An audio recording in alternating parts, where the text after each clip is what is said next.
Ayo, ayo, bisa dengar? Dengar, Pak. Mustika ya. Eh, Terakhir Chandra. Halo Chandra. Sudah terdengar, Pak. Oke, baik kita mulai aja kuliahnya. Eh, Suaranya nggak bergema ya? Nggak kan ya? Aman, Dikit, Pak. aman ya. Eh, Peserta sudah 33 orang, 32 orang. Oke, udah cukup. Hmm. Saya tadi sudah men-share materi kesehatan mental atau mental health. Apa di add link sudah bisa dicek ya, add link atau belum bisa terbaca?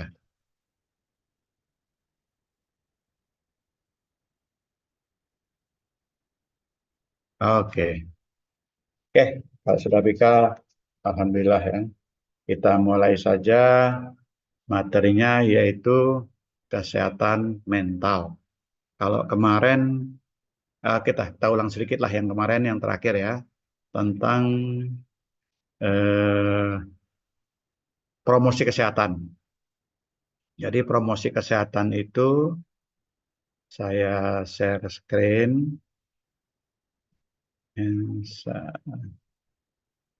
Pensiun K3,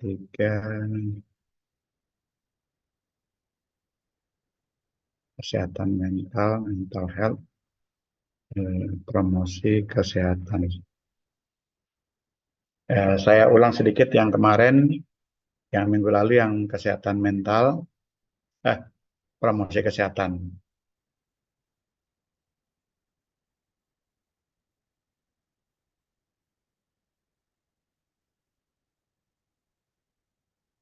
Oke, jadi promosi kesehatan itu sebetulnya eh, di latar belakangi yang paling utama pertama itu adalah adanya tren, ya tren yang dia latar belakang itu.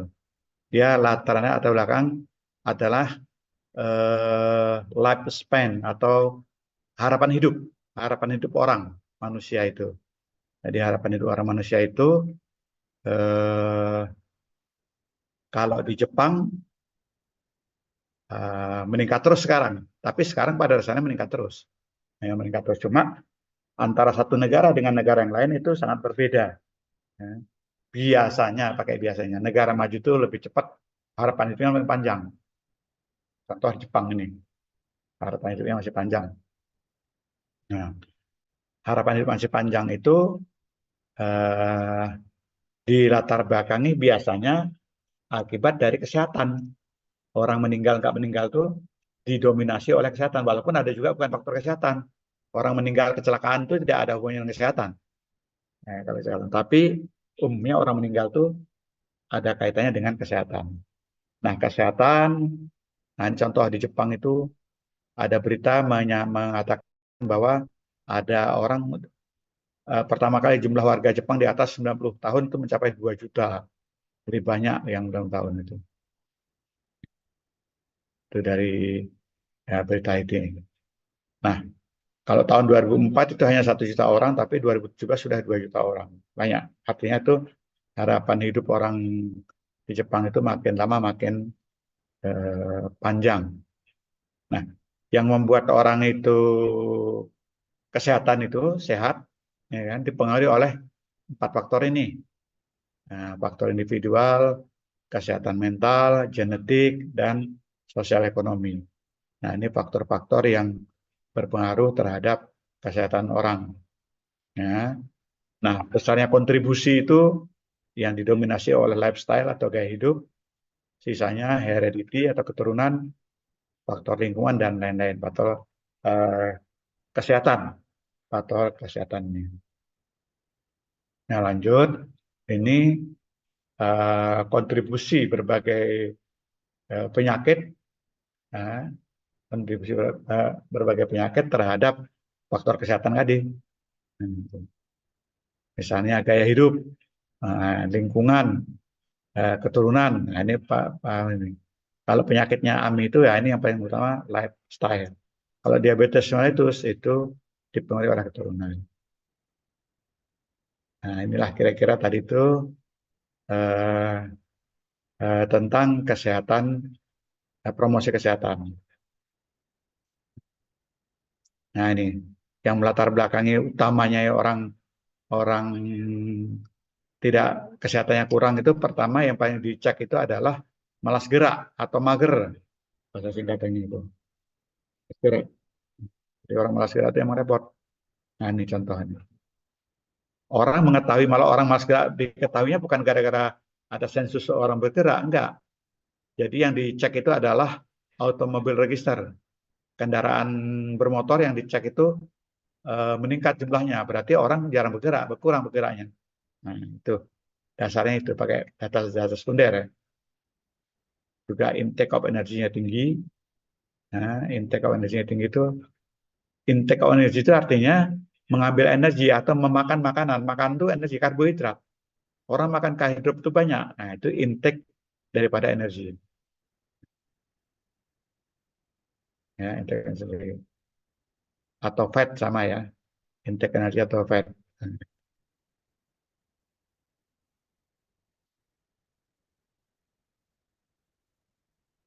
Oke, kita lanjut. Nah, ini contoh-contoh orang yang makanannya banyak. Ini orang Jepang biasanya makannya sedikit, oh, setingkat dengan bento itu kalau bento, tahu-tahu makannya seperti ini. Oke, itu yang minggu lalu. Sekarang kita masuk yang ke sekarang.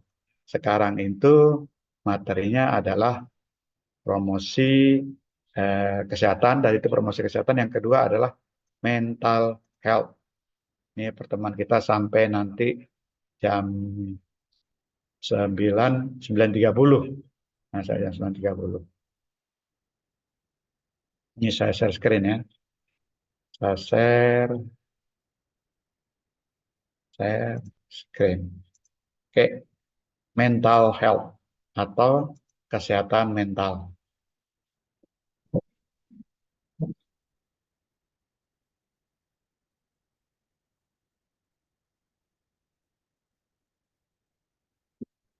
Minum dulu. Mental health atau kesehatan mental.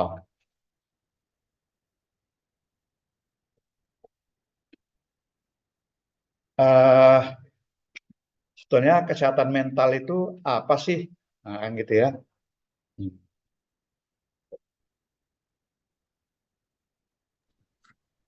Kalau promosi kesehatan, health promotion itu upaya-upaya kita bagaimana mempromosikan kesehatan. Nah, itu promosi kesehatan. Kalau mental health, mental itu kesehatan mental. Kalau promosi kesehatan biasanya kalau sekarang-sekarang ini sifatnya itu masih ke kesehatan fisik. Ayo olahraga, olahraga tiap pagi. Nah, itu bagian daripada promosi kesehatan karena masih fisik. Tapi sebetulnya kesehatan itu tidak hanya fisik tapi jiwa juga iya. Nah, itu. Nah, jadi tidak hanya fisik tapi jiwa juga harus sehat. Maka ada namanya kesehatan mental atau jiwa. Oke, ini kontennya tentang uh, mental health. Nah, kalau kalian lihat, ini ya, kita lihat dari gambaran ini. Apa gambaran ini? Change of structure of industry and disease. Perubahan struktur industri dan disease atau penyakit. Nah, itu ya. Jadi eh, apa slide ini menggambarkan bagaimana perubahan struktur itu terjadi berdampak terhadap penyakit. Struktur tadi, struktur namanya struktur industri. Nah, ini ada orang telah menulisnya dari Jepang nih buat ini ya. Strukturnya itu pada dasarnya industri itu ada tiga digambarkannya itu. Ada primary industry, ada secondary industry, ada tertiary industry. Nah, kalau primary industry itu industri-industri yang berjalan sejak zaman purbakala dulu sampai sekarang ini, tapi industrinya tadi itu didominasi oleh agriculture, fishery atau perikanan atau forestry atau kehutanan. Jadi kalau beberapa negara tadi itu masih di dominan industri agriculture, pertanian, atau dominan di wilayah itu industrinya industri fishery atau kehutanan. Nah, itu menggambarkan bahwa lokasi negara itu masih berada ke industrinya industri primary. Primary industry. Nah, pada primary industry ini, oke, itu pertama. Kemudian, seiring dengan waktu tentu berubah ini ya, kondisi ini. Nah, ini kan zaman purbakala lalu sampai sekarang kita. Nah, kalau di kita itu sekarang sedang beralih dari primary industry menuju ke secondary industry. Belum sepenuhnya kita itu ke secondary industry. Apa itu secondary industry? Secondary industry itu di negara itu didominasi oleh manufacture. Membuat ini, membuat itu. Nah, memang kita juga banyak membuat pabrik ini, membuat pakan, membuat macam-macam dibuat. Gitu. Nah, pembuatan-pembuatan ini sebetulnya bagian daripada secondary. Kalau negara-negara Eropa katakan seperti Inggris, itu sudah dominan secondary, sudah semuanya itu. Forestry sangat sedikit. Bahkan mereka sudah lari ke tertiary industry. Kalau Singapura misalnya, Singapura tidak ada agriculture. Fishery juga nggak ada, apalagi pasti nggak ada hutan di sana. Gitu kira-kira Singapura itu ya. Agriculture tidak punya lahan dia. Fishery ya sedikit paling kan. Forestry tidak ada. Dia dominan sekarang ini kalau Singapura itu ke secondary industry, manufacture, membuat ini, membuat itu, membuat komputer, membuat HP. Bahkan saya pernah ketemu kepada orang itu pekerjaannya membuat apa waktu itu kan dulu ada hadis apa itu ya orang buat hadis. Dia bukan membuat hadisnya tapi membuat mesin pencetak hadis. Kalau hadis itu dicetak oleh satu mesin, nah dia ini bekerja di uh, uh, alat pembuat hadis, mesin pencetak hadis. Hadis. Ini luar biasa. Nah, itu gambarannya apa ya gambarannya yang di Jepang itu apa ya gambarannya tentang chain of structure of industry and disease. Nah, industri secondary, industri manufacture ya. Setelah industri manufacture, kalau di Indonesia tadi saya ulang lagi, dia masih dominan ke agriculture, fishery dan forestry tadi, tapi sudah bergerak juga ke manufacture. Kalau saya boleh menilai, itu mungkin industri itu sudah 60-40. 40 itu masih ke primary industry, 60 secondary itu sudah 40. Atau mungkin 30 lah ya, 30 menuju 40. Karena masih banyak kita lihat orang ke sawah, ke ikan, ke hutan, masih banyak. Nah, setelah dari secondary industry, industri manufacture, ada lagi tertiary industry atau information services. Nah, dia ini sudah nggak lagi main ke fisik, ke secondary industry, nggak lagi. Dia sudah ke tertiary industry. Jadi industri yang melibatkan nirkabel, misalnya ya, information technology, information technology. Misalkan menggunakan Zoom seperti sekarang ini, gelombang-gelombang yang lain ya, alat-alat yang terutama digunakan untuk information technology.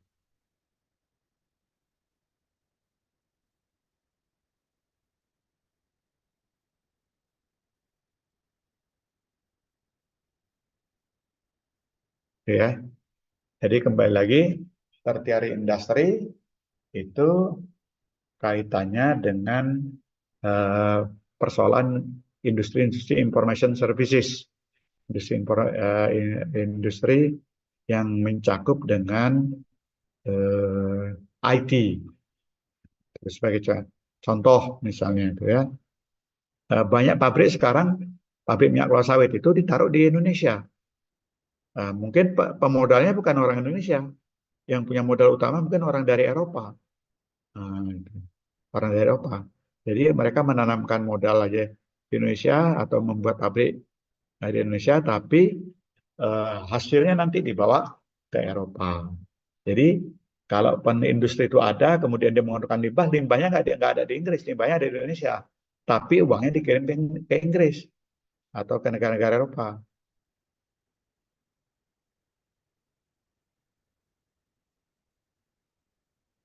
Gitu ya. Nah, jadi primary perubahan struktur itu yang dimulai dari perubahan jenis industrinya. Yang pertama agricultural industry, fishery industry, dan forestry industry. Nah, berpindah ke industri yang kedua, secondary industry tadi itu. Apa ciri daripada secondary industry itu adalah manufacture, pembuatan, membuat sesuatu. Ini dibuat, itu dibuat ya. Membuat motor, membuat alat-alat rumah tangga, perabot rumah tangga, itu semua pembuatan. Dan yang terakhir, industri adalah information technology. Nah, ini sudah membahas tentang teknologi informasi. Nah, mari kita lihat sekarang penyakit yang ditimbulkannya. Nah, ketika orang berada di primary industry, misalnya pekerjaannya agriculture, nyangkol di sawah, dan lain-lain ya. Satu lagi fishery, mancing ikan, atau mancing ya ikan ya, di kolam. Nah, itu juga bagian daripada fishery. Forestry juga iya. Nah, kalau forestry di Irian masih banyak. Nebang sini, nebang situ. Nah, kan nggak nanam mereka itu. Mau makan ya cari binatang. Nah, nanti dibakar. Nah, gitu aja. Ya, makanannya seperti itu. Nah, apa penyakitnya? Di primary industry itu penyakitnya biasanya physical strain. Penyakit-penyakit yang sifatnya fisik. Misalnya injure, terluka, lagi nebang pohon, ya kan?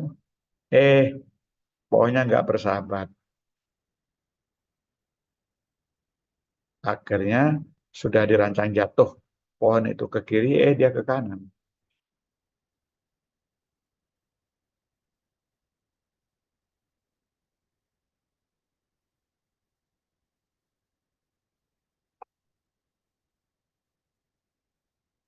Nah, dari perubahan struktur ini penyakitnya sekarang adalah injur, terluka, atau fracture, patah tulang, atau neuromuscular disorder, atau otot-ototnya sakit, saraf-sarafnya sakit.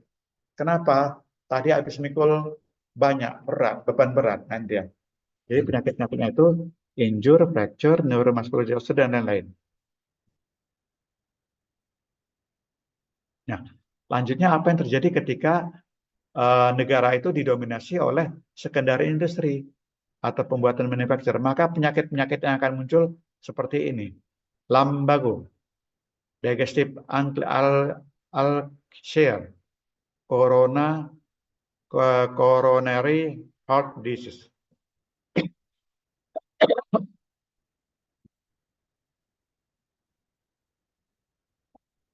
Lumbago itu seperti penyakit tulang belakang, low back pain ya. Kemudian digestive ulcer, pencernaan atau MAH, corona heart atau sakit jantung koroner. Nah, itu penyakitnya. Nah, jadi kita lihat aja di kita itu banyak yang penyakitnya karena terluka atau sakit otot-otot atau yang sifatnya fisik, atau sudah mulai banyak orang sakit MAH, sakit low back pain, sakit jantung. Nah, kalau di kota benar manufacturer itu banyak orang sakit jantung, tapi di desa bukan itu sakitnya dia. Otot-ototnya yang sakit itu karena kerja banyak. Lanjut, tertiary industry. Nah, di beberapa negara, terutama negara maju, itu sudah jarang orang membuat industri mobil itu sudah sedikit, ya, nggak banyak. Nah, penyakitnya itu juga akan berbeda. Kalau di sana penyakitnya sekarang yang kaitannya psychological strain atau sakit fisik atau psikis, jiwa. Apa yang itu jiwa? Contoh, memang katakanlah di Inggris ya, di Inggris nggak ada kebun sawit, nah, makanya tidak ada agriculture kan, atau manufacture pembuatan itu nggak banyak, ada satu dua kan begitu, karena sudah mesin-mesin dikirim ke negara yang lain.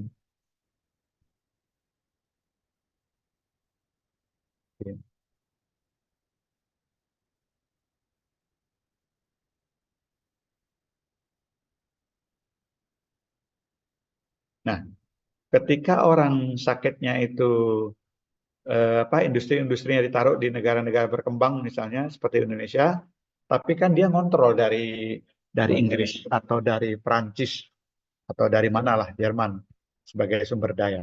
Termasuk dia juga punya CCTV ya, melihat kondisi pabriknya di Indonesia. Dilihat, tiba-tiba ada demo. Nah, kalau udah demo pasti mereka deg-degan. Kenapa deg-degan itu? Kalau pabrik itu nanti kebakar, rusak dan sebagainya, hilang semua modal dia, ya kan? Hilang dia modalnya. Nah, itu stres itu, ya stres. Makanya ada perusahaan dia berkeinginan nggak mau dia itu ada inflasi, kemudian nggak mau dia ada pemotongan uang dan lain-lain. Dia mau seperti biasa-biasa saja.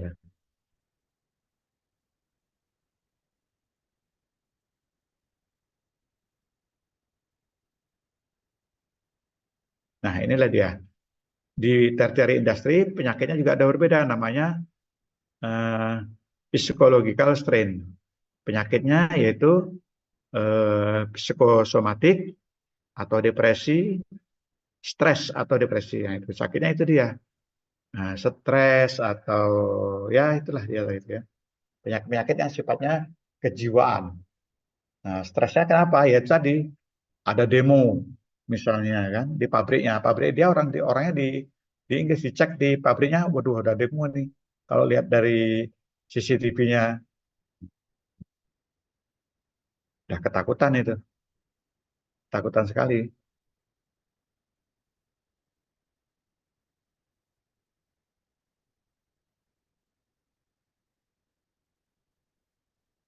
Nah, itu ya, mudah-mudahan bisa dipahami.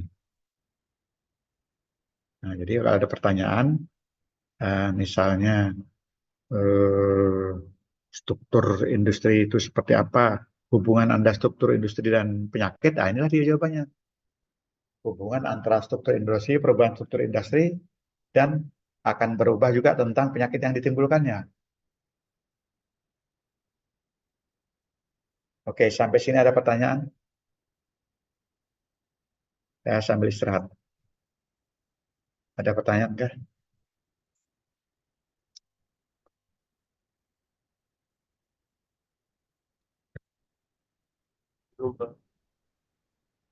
Oke, belum ada ya. Kita lanjut. Nah, kalau gitu kita lanjut ya ke eh, sesi berian berikutnya. Oh, belum bisa share ya.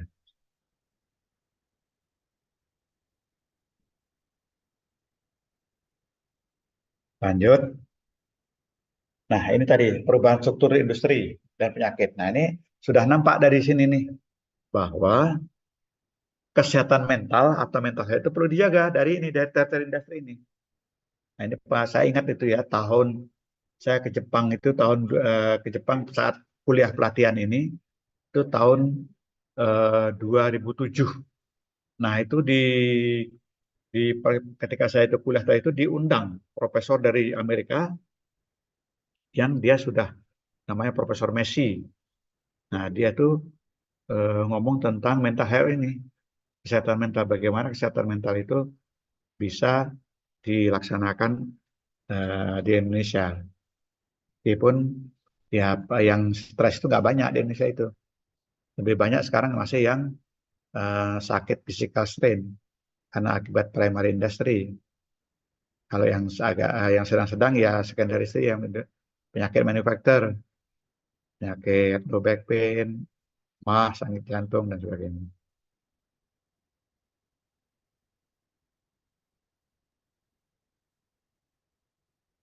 Oke, lanjut ya.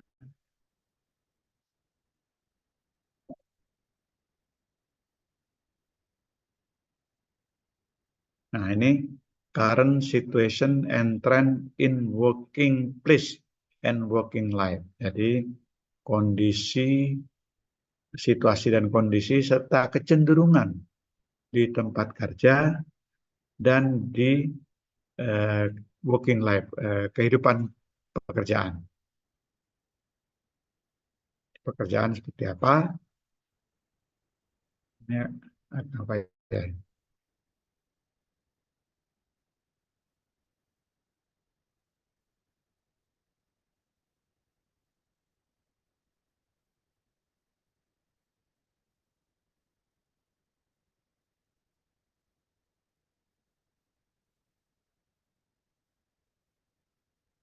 Oke, ini current situation and trend in working place and working life. Kita lihat sekarang apa yang terjadi. Wes, apa nggak bisa ini? Eh, slideshow. Nah, ini dia. Nah, ini tadi yang membuat mental health itu terjadi di Jepang dan mungkin di beberapa negara maju akan mengalami seperti ini. Change circumstance, eh, change circumstance, eh, change circumstance surrounding Japanese worker. Nah, ini ya. Jadi eh, ini perubahan yang terjadi, ya, perubahan yang terjadi di seputaran orang kerja di Jepang. Nah, kalau tadi itu gajinya nggak tinggi, sekarang lebih tinggi. Kenapa? Ya, kalau zaman dulu kan penyakitnya penyakit strain atau eh, digital. Nah, sekarang penyakitnya sudah ganti.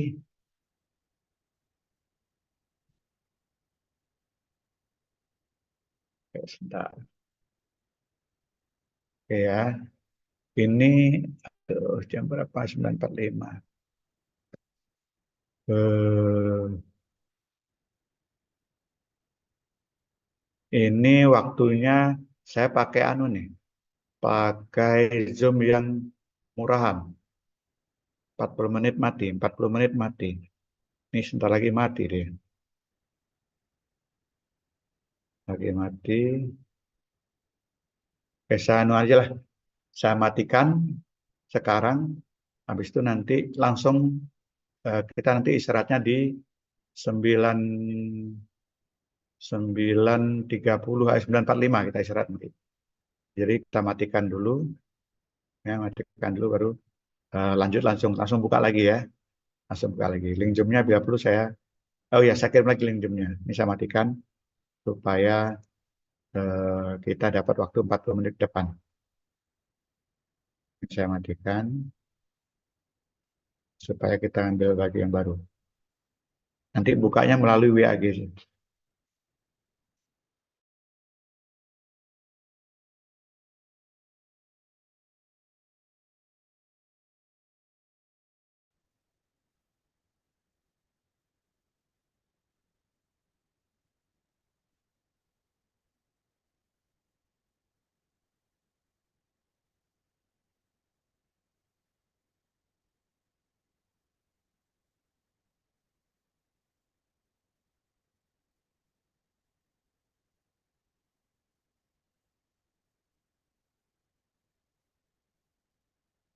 Oh, linknya belum ada ya? Linknya gimana linknya? Linknya. Linknya. Oh, untuk linknya udah ada di grup sih, Pak. Tidak ada ya? Iya, Pak. Hmm. Iya ini, terima kasih Ahmad Effendi. Oke, kita lanjut ya. Hmm, tadi eh, mental health, immunity, share screen. Nah, baik lagi ke cerita yang tadi bahwa persoalan di dunia ini, posisi sekarang ini ganti penyakit, ganti struktur industri, penyakit yang terjadi berubah juga sesuai dengan eh, penyakitnya. Nah, kenapa itu terjadi? Nanti ujungnya ke arah stres. Nah, itu. Nah, ini change of circumstance surrounding Japanese walker. Ini contohnya Japanese walker. Nah, kalau Japanese walker, iya. Kenapa? Karena di sana yang forestry dan fishery termasuk yang agriculture itu sudah berkurang. Bukan nggak ada petani di Jepang, ada, tapi berkurang. Itu di Jepang. Ya. Di negara-negara Eropa juga begitu. Nah, ini yang menyebabkan orang itu mulai stres itu karena adanya globalisasi of business. Jadi bisnis itu sudah menjadi mengglobal. Dulu eh, perusahaan-perusahaan asing itu nggak banyak di Indonesia. Sekarang banyak perusahaan asing di Indonesia. Atau sebaliknya, perusahaan Indonesia ada juga yang sudah go public sampai ke luar negeri. Nah, itu ya. Itu yang menjadi tabrakan.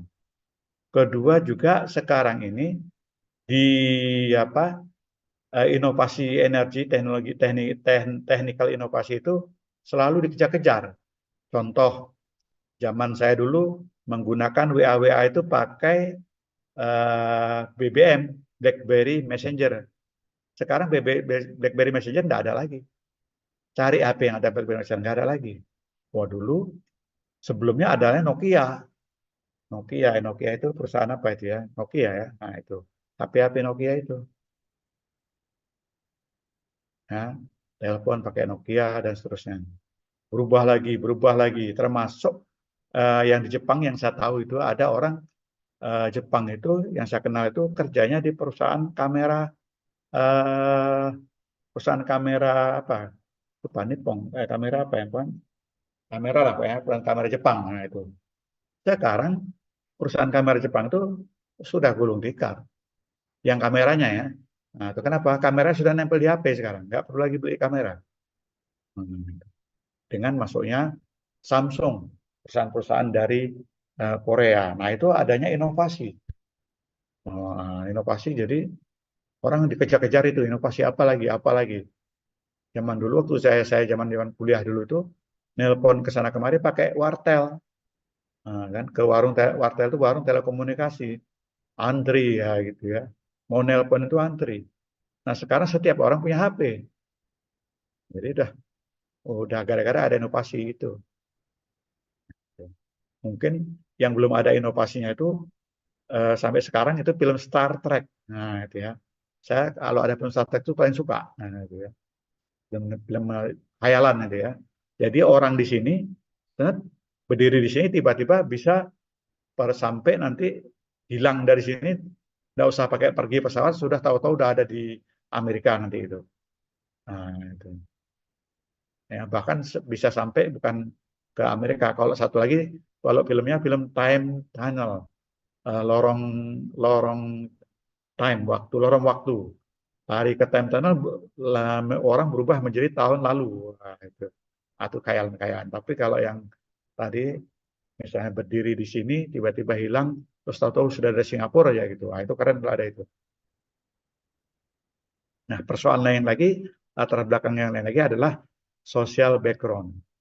Nah, ini. Nah, semua ini ya, itu melatar belakangi melatar belakangi orang nanti itu ujung-ujungnya ke stres atau gangguan jiwa. Nah, social background ini lebih dominan untuk di Jepang. Nah, itu ya. Nah, dua ini globalization business and technical innovation ini dia dikejar-kejar, orang-orang di perusahaan itu kejar-kejar, tujuannya itu apa? To increase competition demand, yang di biru ini ya, to increase competition demand for economic efficiency. Wah, itu globalisasi dan inovasi ini tujuan akhirnya adalah bagaimana mengupayakan supaya meningkatkan kompetisi dan efisiensi ekonomi. Nah, itu harus dikejar-kejar itu. Nah, kalau social background itu, ini kasus di Jepang terutama utamanya ya, ada proses individualism. Orang itu makin kemarin itu malah cenderung mengindividu dia, tidak mau bersahabat. Nah, kalau Indonesia sudah mulai, kalau dulu kan gotong royong sifatnya itu. Nah, sekarang sudah mulai tapi masih kecil sekali ya, walaupun ada ya sudah mulai di kota misalnya di perumahan-perumahan BSD atau perumahan-perumahan elit ya itu ke tetangga 10 rumah ke sebelah 10 rumah dari rumahnya itu nggak kenal orang. Kalau zaman di kampung dulu boro-boro 10 rumah, kampung sebelah aja tahu semua orang tuh ya. Di kampung sebelah tuh ada ini si Wawan, Pak Wati dan sebagainya tuh wah tahu. Kalau yang zaman sekarang ini individualisme tadi itu 10 rumah dari rumah kita tuh orang nggak ngerti itu rumah siapa, siapa keluarganya dan sebagainya. Bahkan jangan-jangan ada yang sebelah rumah sendiri juga nggak ngerti itu siapa. Itu individualisme.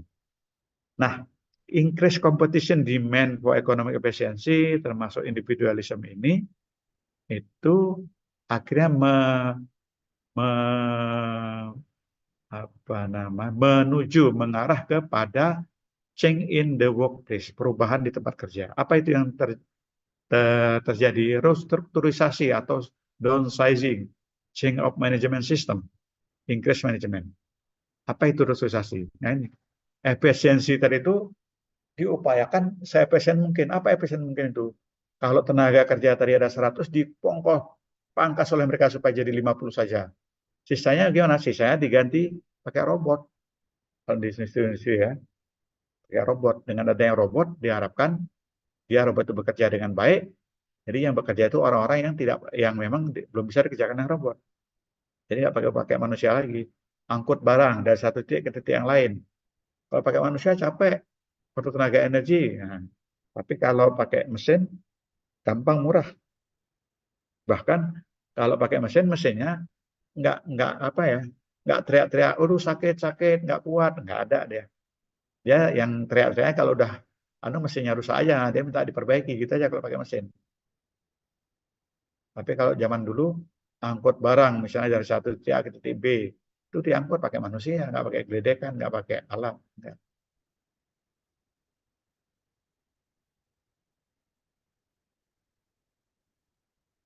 Itu ya, jadi ada restrukturisasi, downsizing, change of management, manajemennya diubah atau increase management. Manajemen diubah itu termasuk kalau dulu ada kepala seksi hapus. Nah, untuk apa? Untuk efisiensi. Kemudian increase of harassment, change of employment, seniority wage. Harassment itu pembunuhan ya, bunuh diri. Kemudian change of employment, seniority wage itu gaji. Jadi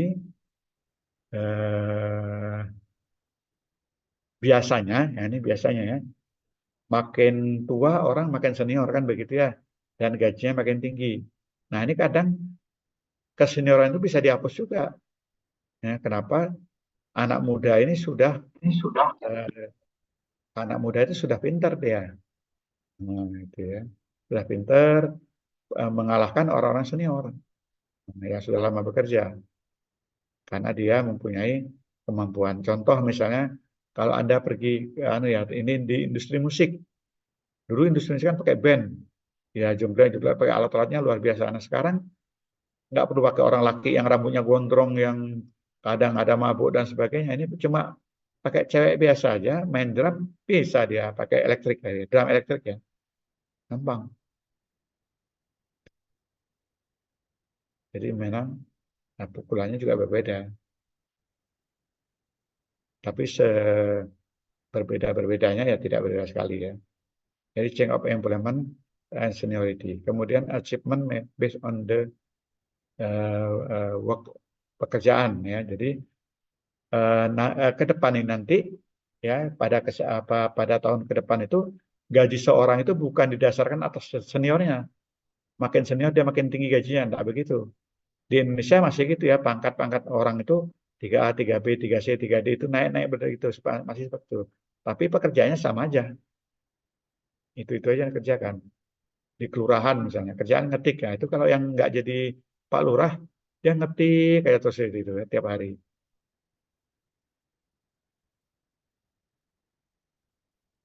Nah, yang selanjutnya yaitu achievement based link lifelong employment temporary contract. Nah, long life-nya waktu kayak harapan hidupnya juga makin tinggi. Tapi ada yang negatif di bawah, reduce adjustment ability atau increase of person adjustment disorder. Jadi kemampuan ya mengadjust segala sesuatunya itu berkurang. Karena apa? Individualisme tadi ini biasanya. Increase of person adjustment disorder. Nah, ini ya. Jadi ketika orang low individualism itu orang itu berindividualisasi terindividu atau lower independency, reduce social skill, berakibat pada reduce social skill. Apa sih reduce social skill? Kalau orang dulu begitu ketemu bersalaman bertemu sama tangga, wah salaman tepuk pinggang apa namanya, tepuk pundak dan seterusnya. Nah, zaman sekarang mungkin saling kenal, tapi tidak ada salaman-salaman lagi. Nah, ini berubah ya. Seeing opposite person and surrounding Japanese worker. Oke, baik ya. Nah, of employment system and economic recession in workplace. Nah, jadi gara-gara tadi persoalan-persoalan yang tadi itu, dia akan berdampak pada efek perubahan dalam employment system, sistem kerja, akibat adanya resesi ekonomi di tempat kerja. Nah, zaman sekarang ini sudah mulai siapa yang bisa mendapatkan keuntungan besar perusahaan, ada gajinya lebih tinggi daripada orang yang biasa, orang yang tidak menghasilkan itu. Tidak peduli dia tua atau muda. Gitu ya. Bahkan di beberapa tempat, ya ini teman saya bilang ya, nah dia kerja di satu perusahaan itu, tapi memang dia sebenarnya orang kunci, dia bagian pemasaran, bisa memasarkan produk-produk dari Jerman. Nah, itu. Dia sudah langsung dia minta kepada perusahaan-perusahaan itu sekian persen itu menjadi keuntungan dia juga. Jadi kalau sekian saham, saham gratis. Jadi sahamnya yang di Indonesia itu dia minta katakanlah 0,2% atau 0,1%. Nah, tapi 1% jadi sekian miliar atau sekian triliun, besar juga kalau dirupiahkan itu. Jadi itu, ya. Jadi terjadi perubahan implement sistem karyawan, sistem kepegawaiannya.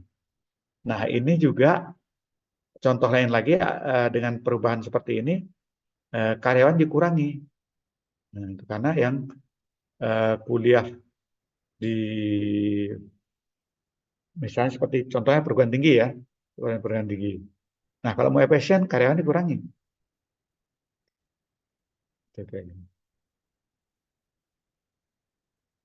Nah, jadi ada karena sistem sistem karyawan kepegawaiannya berubah, maka ini akan increase anxiety for the entrepreneur.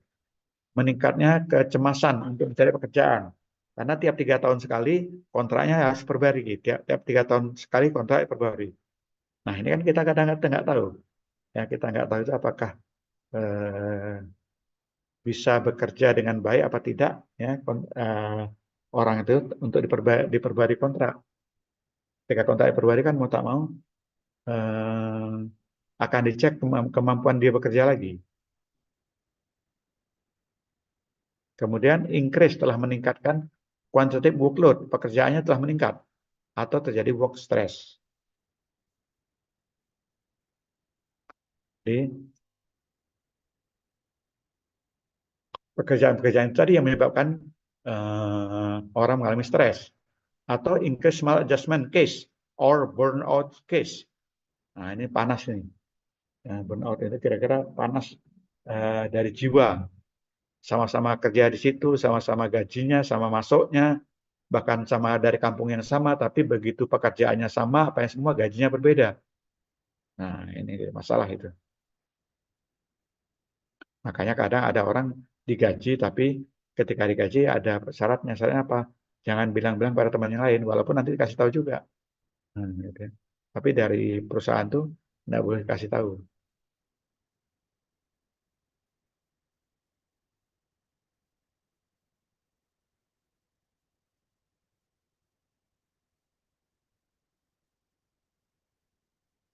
Lanjut ya. Increase anxiety of job general, increase quantitative workload and work stress. Nah, meningkat lagi workload-nya. Ya, akibatnya akan meningkatnya stres pekerjaan.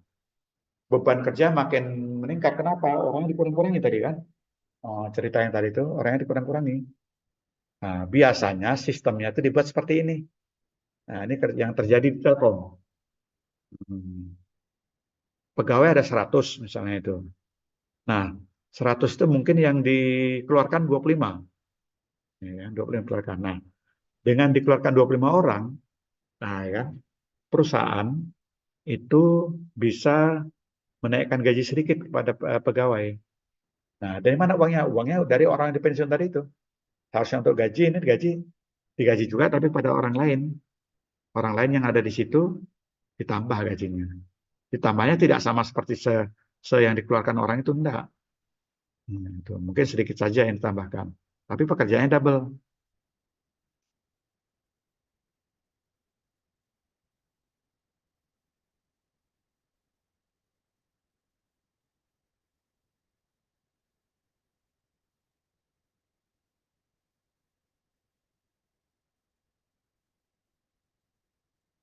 Gitu ya. Increase worker return apa increase work with return to work difficulty. Ada orang yang ini biasanya orang-orang orang-orang kerja kemudian mengalami kecelakaan kerja, begitu mau balik lagi ke kantor ogah dia karena merasa nggak berharga, sudah nggak bisa kerja apa-apa lagi.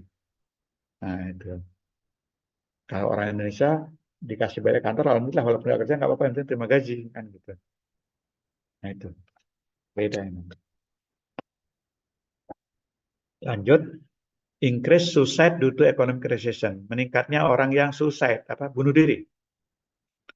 Increase suicide due akibat dari economic recession atau unemployment atau PHK-PHK. Yang terakhir, decrease social support and communication.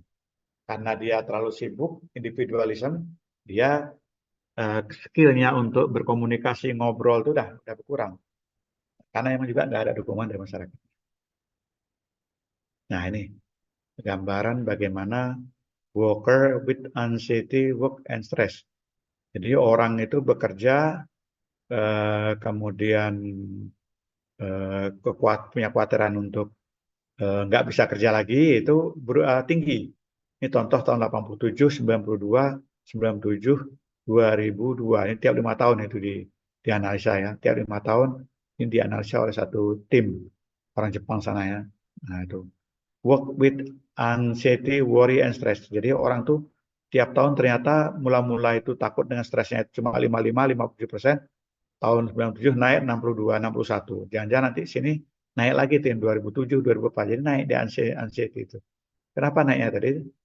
Si pekerja yang sudah dikontrak tadi itu nggak yakin bisa masuk lagi sebagai pegawai, padahal dia harus menghidupi keluarganya.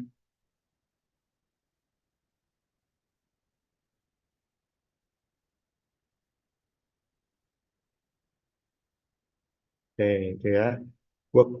Kuantitatif workload, nah, mula-mula 55 menjadi 41, 33 dan sebagainya. Nah, workload-nya itu menurun memang, ya workload-nya menurun. Dan yang lain-lain. Nah, ini kalau yang lain-lain itu akan terjadi perubahan-perubahan. Tapi yang paling dikhawatirkan itu work with anxiety, worry, and stress. Nah, ini, jadi orang yang stres itu meningkat terus dia. Karena terutama itu takut nggak dapat pekerjaan lagi. Nah, nggak dikontrak lagi. Ini kita lihat ini orang yang number of suicide, orang yang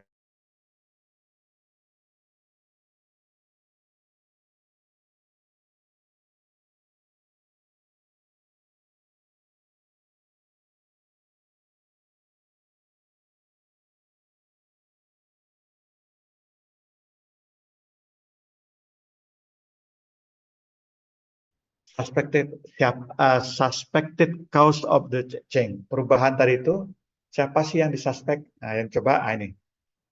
The cause of the change, perubahan daripada orang yang tadi itu, orang yang mengalami stres itu akibatnya apa? Akibat daripada reward dan effort itu nggak sebanding. Rewardnya sedikit, effortnya banyak. Nah, ini orang kadang-kadang stres gara-gara itu dia. Effort reward imbalance model. Nah, itu sehingga orang ya stres bisa jadi. Akhirnya nggak nyaman. Jangan. Oke, lanjut. How how to overcome the effect change? Mental health jawabannya. Nah, itu. Bagaimana itu? Jadi mental health. Nah, kalau di Indonesia, mental health itu pada dasarnya agak tidak masalah ya, kecuali negara-negara yang tidak punya agama. Orang Indonesia itu punya agama. Nah, dengan agama itu dia akan mengobati mental dia. Mental health, promosi mental health. Nah, tujuan pada mental health ini itu aja. Jadi mental health itu dia. Kita sampai ke latar belakang saja, nggak sampai ke yang ini. Nah, ini di Jepang orang telah melakukan berbagai upaya untuk mengecek karyawannya itu ya dari 12.000 perusahaan. Oh, ternyata yang kena mental health itu banyak. Oke. Itu kira-kira cerita tentang latar belakang mental health, ya, kesehatan mental itu. Ini stop, oke. Sampai sini ada pertanyaan kah?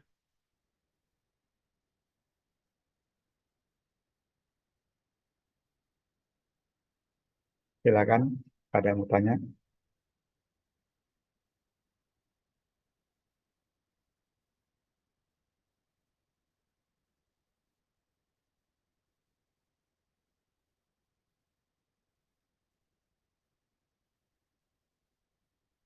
Ada yang tanya? Kalau tidak ada, kita mau akhiri session yang pertama. Session yang pertama yang saya akhiri, saya akan mengecek daftar hadir. Ini ada 36 orang, berarti 35 orang yang hadir. Saya cek karena ngecek mau tamu satu persatu. Ya, mau tamu satu persatu karena memang kalau pakai itu lama takutnya nanti. Nah, saya coba cek link Zoom, share screen.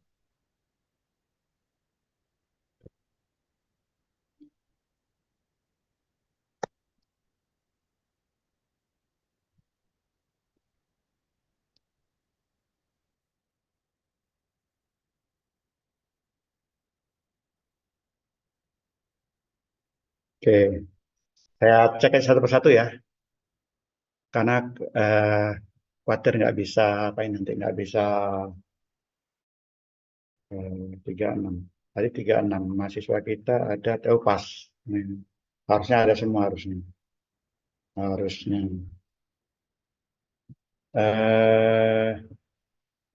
Satu persatu saya cek ya. Danang Setiawan, ada ya Danang Setiawan? Hadir, Pak. Oke. Venesia Widya. Hadir, Pak. Oke, Amanda. Hadir, Pak. Amanda, halo. Hadir, Pak. Ada ya? Ada, Pak.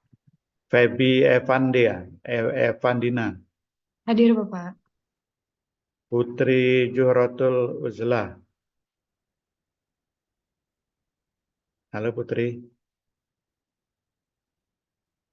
Muhammad Fikri.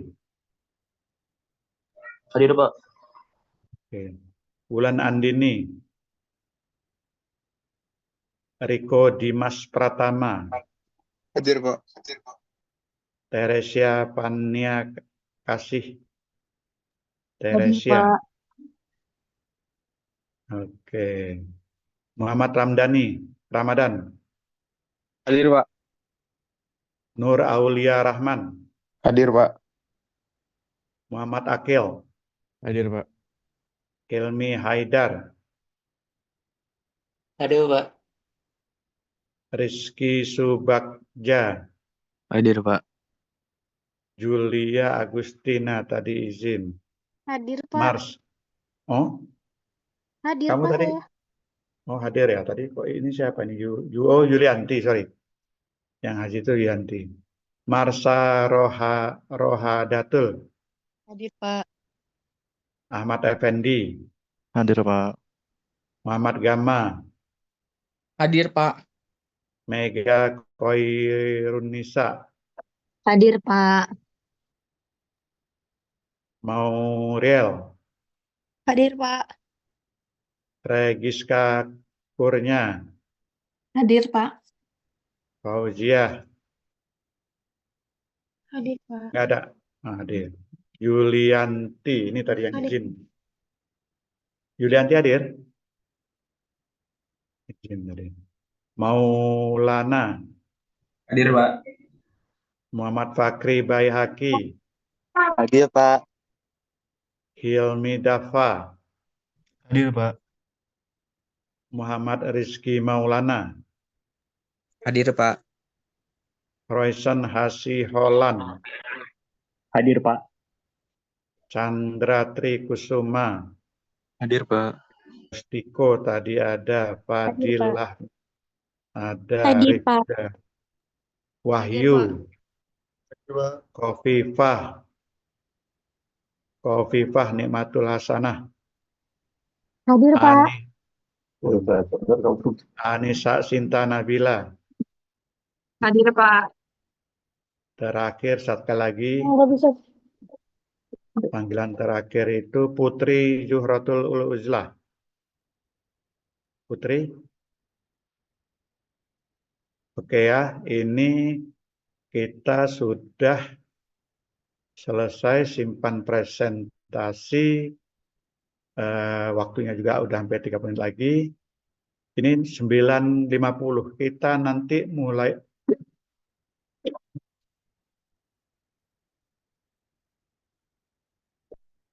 kita istirahat sampai 15 menit. 10.05 kita mulai lagi. 10.05 mulai lagi link Zoom yang sama. Ya. Materi nanti saya upload sekarang.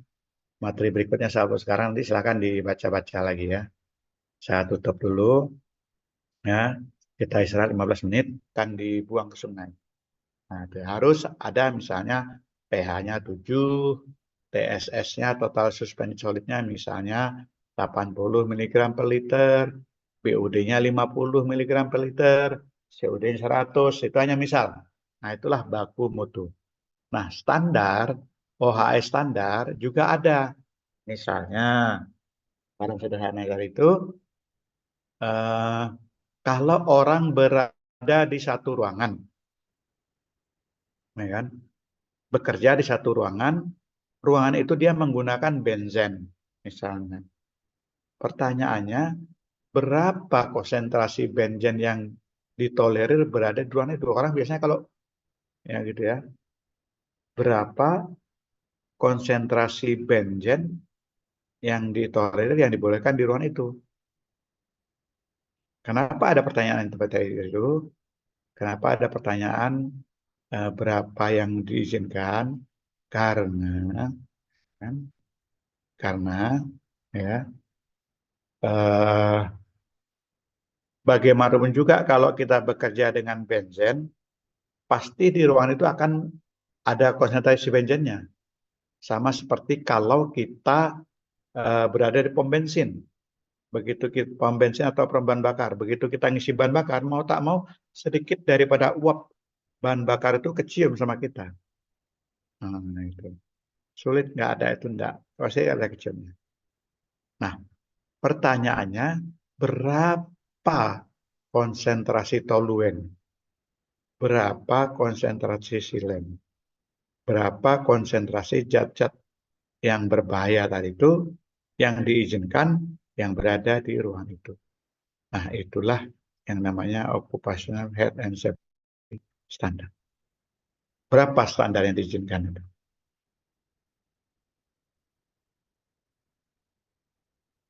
Jadi ada acuannya, ada patokannya. Termasuk kalau truk melewat jalan itu berapa sih maksimum yang diizinkan dan sebagainya. Oke, mari kita mulai dari yang awal. Ada istilah term and definition. Kemudian ada faktor influencing toxicology of a chemical. Nah, ini kita ngambil yang penting-pentingnya saja. Faktor influencing toxicology of chemical. Nah, kemudian ada lagi toxicology evaluation of occupational agent. Ada dan sebagainya. Ada open head standar. Yang bawah ini kemudian MSDS. MSDS itu Material Safety Data.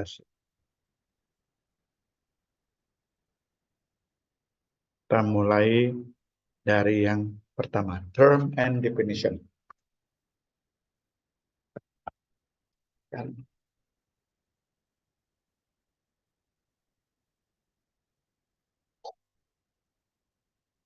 Udah jalan. Term and definition. What is toxicology? Toxicology adalah the study of the adverse effect of a toxicant on living organism. Jadi toksikologi itu ilmu yang mempelajari adverse effect. Nah, jadi bukan mempelajari apa ya, adverse effect ini terjemahnya luas. Ilmu yang mempelajari tentang dampak negatif of a toxican. Adverse effect itu kira-kira dampak negatif daripada toksikan. Toksikan itu bahan kimia yang tidak hanya bahan kimia, dan bahan kimia, bahan fisika atau toksikan, racun yang menyerang on living organism.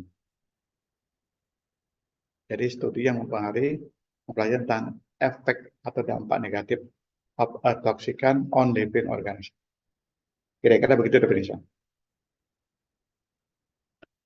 Nah, ada lagi orang mendefinisikan toksikologi adalah the study of the adverse effect of chemical. Nah, dia kalau ini chemical or physical agent, chemical atau physical atau agent-agent fisik, bahan-bahan fisik, ya. Terus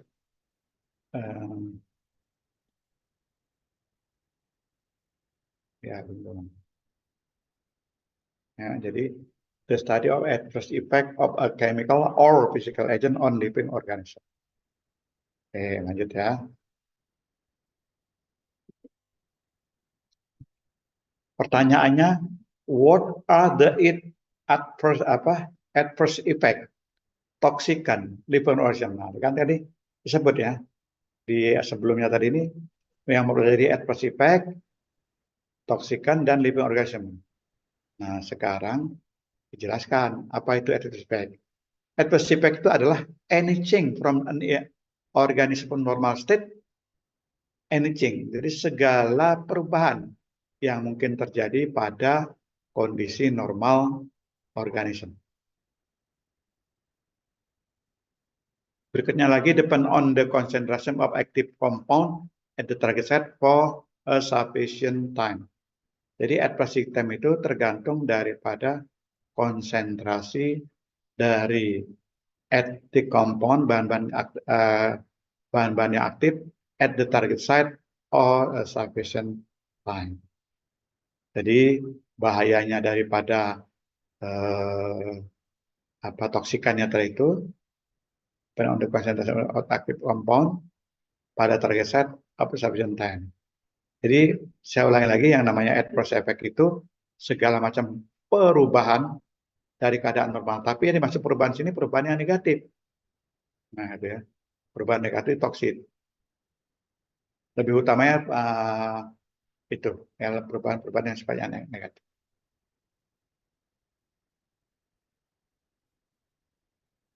Oke. Nah, perubahan-perubahan itu tergantung daripada konsentrasi dari bahan aktifnya dan juga target site.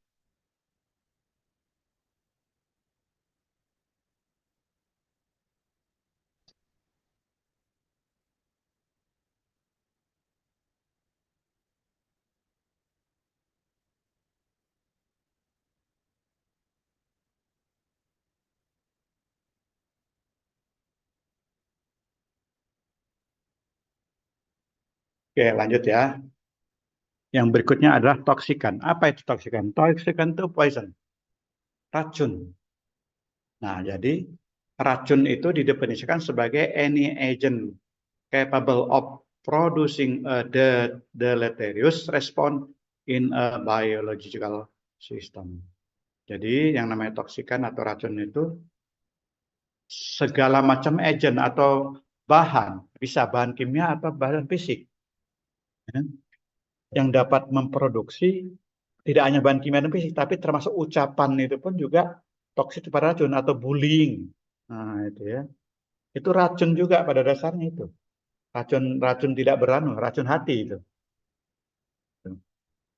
Jadi any agent capable of producing a deleterious response.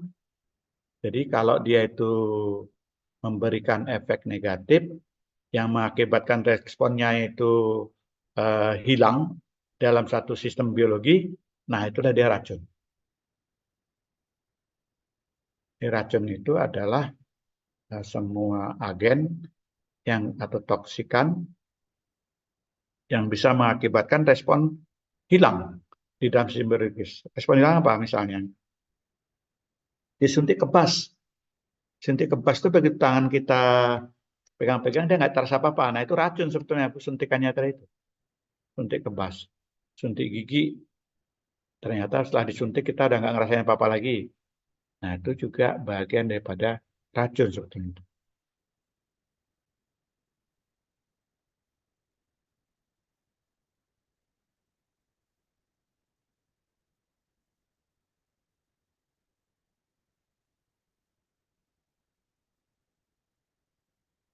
Ya, selanjutnya adalah living organism. Apa itu living organism?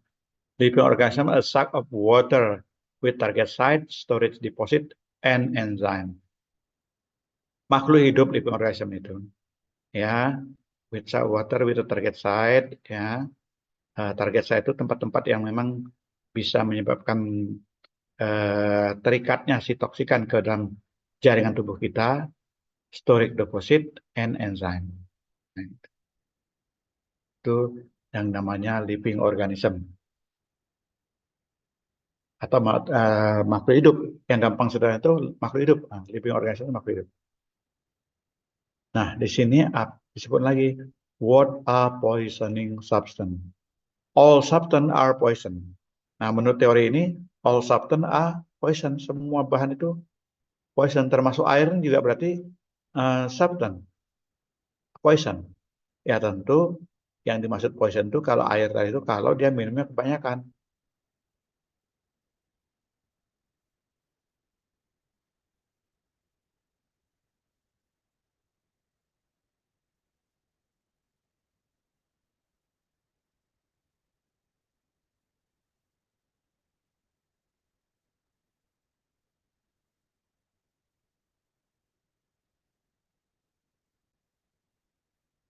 Ya, lagi-lagi. All substance are poison. There is no one that is not a poison. Jadi tidak ada satupun yang tidak dikatakan poison. Tapi the right dose differentiate a poison and remedy.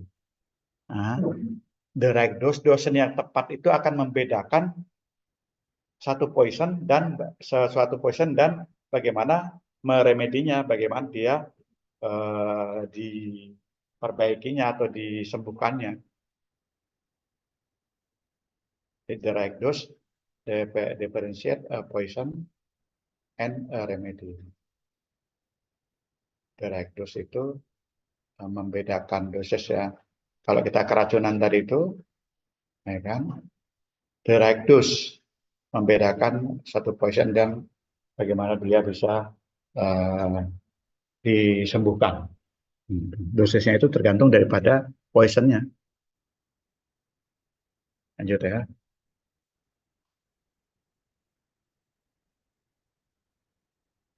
Nah, dosis apa dosis? Dosis adalah the amount of chemical entering the body. Jadi yang namanya dosis itu jumlah dari bahan kimia yang masuk ke tubuh. Satuannya adalah miligram of chemical per kilogram of the body. Nah, jadi ya satuan dosis itu, ya, satuannya seperti itu. Berapa dosisnya? 5 mg. Yang dimaksud 5 mg itu 5 mg per kilogram berat badan. Nah, mengapa jadi SOP juga setiap kali orang datang ke dokter biasanya dilakukan dulu tensi. Tensinya berapa? Setelah tensi dilakukan lagi tensi ya, terus juga dilakukan penimbangan berat badan. Berat badannya berapa? Timbang. Tujuannya itu apa ya? Itu tadi. Kalau berat badannya A, dia dihitung nanti, oh, bahan kimianya sebanyak A. Jadi, berat badan itu berbeda-beda, mempengaruhi daripada chemical yang dia pakai. Nah, di sisi yang lain, the dose is depend on. Ya. Dosis itu tergantung dari apa juga? Environmental concentration. Konsentrasi dia ada environment. Kemudian, property of toxican. Nah, dosisnya itu juga tergantung daripada property of toxican. Contoh, misalnya. Racunnya itu 1 gram cyanida. Dengan 1 gram solvent, benzen misalnya itu meremediasinya itu berbeda waktunya itu. Misalnya cyanida itu dengan sedikit bisa sembuh, bisa hilang, nggak kita pakai lagi. Tapi kalau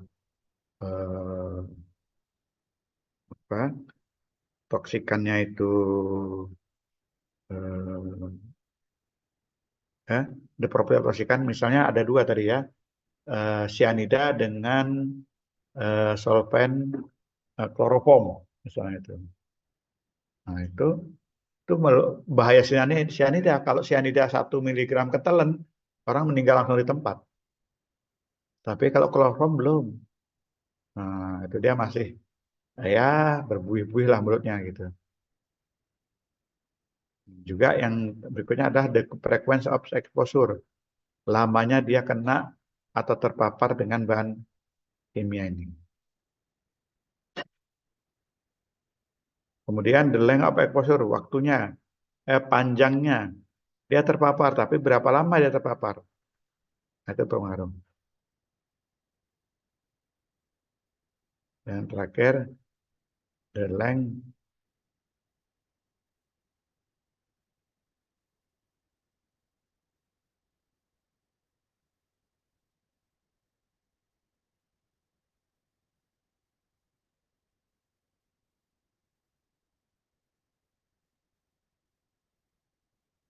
ya, gitu ya. Jadi the length of exposure itu berpengaruh. Maksudnya the length of frekuensi ini dia udah saya jelaskan di kuliah pertama kemarin ya, frequency of exposure sama length of exposure. Kalau frekuensi itu kita kalau berkali-kali kena walaupun konsentrasinya sedikit, nah itu juga bahaya. Atau length of exposure, lamanya dia kena. Mungkin bisa jadi dia di ruangan yang berbahaya itu hanya sekali, tapi sekali itu panjangnya dari pagi sampai siang atau sampai sore. Nah, itu terus ya kena.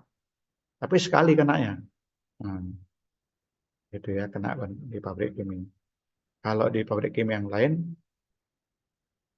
misalnya terpapar, nah itu ada yang men-setting sampai daerah ini, nah itu terpaparnya. Kesananya sudah enggak lagi.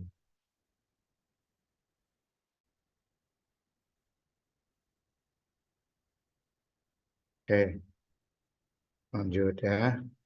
Kemudian yang lainnya adalah exposure pathway. Nah ini juga iya, pathway itu berpengaruh. Poison itu masuk ke dalam tubuh kita ada berbagai macam. Nah, itu berpengaruhnya nanti kita bahas di kuliah berikutnya tentang pathway ini. Masuk bisa melalui hidung, bisa melalui telinga, bisa melalui suntik, bisa dan sebagainya. Oke, lanjut ya. What is a response? Nah, tadi kan ada kamu ngomong responnya. Response is used to mean the proportion of a population showing a specific change. Jadi respon itu tergantung daripada populasi yang mengakibatkan perubahan. Perubahan-perubahan itu change from normal state could be molecular, cellular, organ, or level Simpson. Yang kedua, lokal or symmetric, reversible, irreversible, immediate, or delay. Nah, perubahan-perubahan itu juga macam ya. Nah, itu ya. Perubahan-perubahan itu juga bermacam. Satu di adalah perubahan daripada keadaan normal, sudah pasti. Nah, perubahan lokal saja atau sistemik. Nah, itu ada lagi perubahannya itu reversible and irreversible.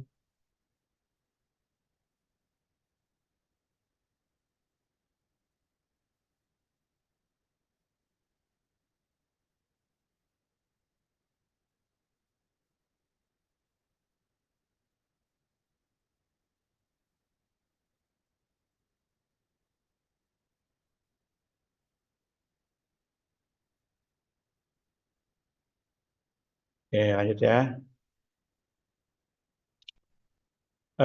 Reversible and irreversible itu apa sih? Nah, itu ya. Misalnya reversible penyakit biri-biri. Misalnya. Kalau tangan kita kena penyakit biri, ditekan dia nggak bisa balik lagi ya, itu irreversible. Tapi kalau misalnya balik lagi itu udah irreversible. Itu aja kuncinya.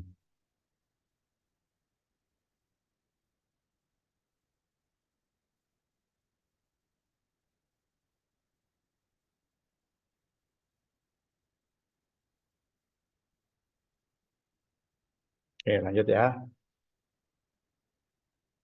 Nah, ini hubungan antara respon dengan dosis. Kalau kena racun. Nah, ini ya. Jadi kalau kena racun, orang tiba-tiba makan racun, itu pasti ada responnya.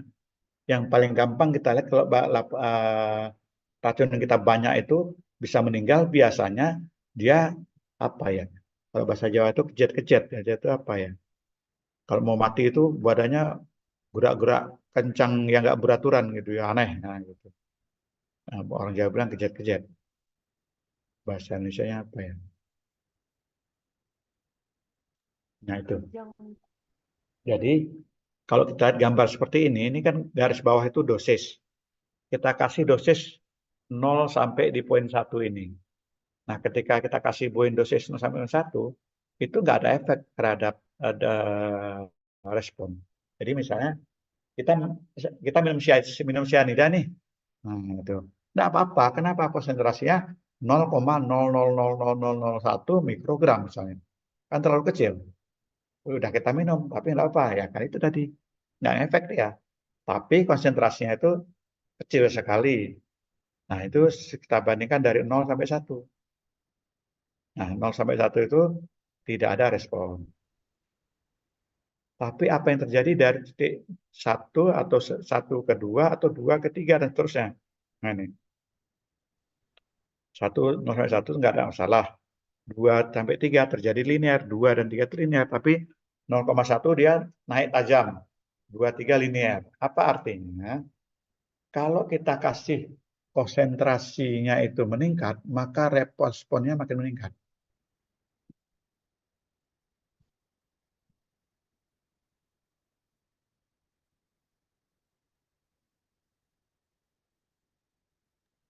Ini Itu ya. respon ke tubuh, Pak.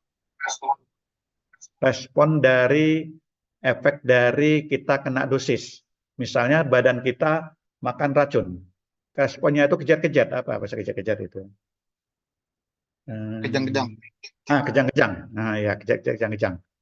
Ya kalau kecil nggak masalah kalau kita makannya sedikit. Tapi begitu kita dikasih banyak kejat-kejat. Dan mulut kalau sudah mulai bahaya, mulut sudah mulai berbuih. Nah, itu ya. Berbuih. Kasih lagi, respon lagi, kasih banyak misalnya. Kalau mau uji coba lah gitu ya. Seseorang dikasih cyanida, nah gitu ya, suruh minum cyanida gitu ya. Nah, sampai konsentrasi tertentu, sampai poin 4 ya, itu maksimum respon itu.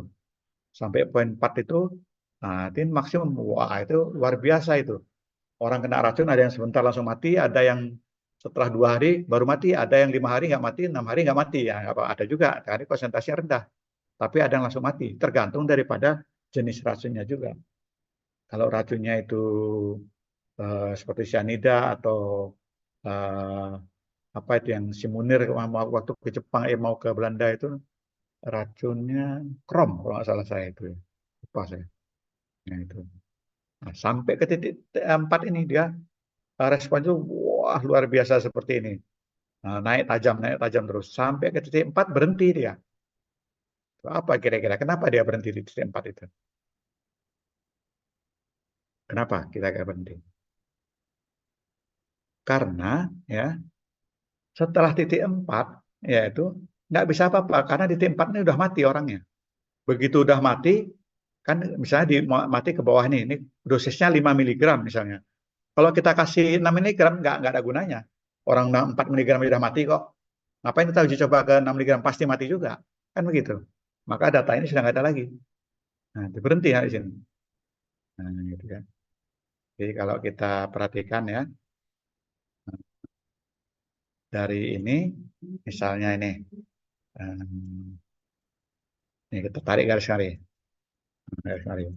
Ini dosisnya supaya bisa sampai maksimum di sini 10 misalnya 10 mikrogram per berat badan kita kasih dosis. Gara-gara kasih 10 mikrogram pasienkah atau binatang percobaankah atau apakah meninggal dia. Nah begitu udah meninggal kita nggak perlu lagi ngasih dosis 15 miligram.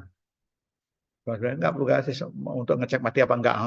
Ada responnya seperti apa. Kenapa? Dia sudah pasti mati di wilayah 10 miligram itu. Maka berhenti aja lah grafiknya sampai di situ. Oke, ya. Itu tadi yang dimaksud dengan respon. Oke, lanjut. Yes, nggak mau gerak dia. Ayo, kenapa nggak mau bergerak? Yes.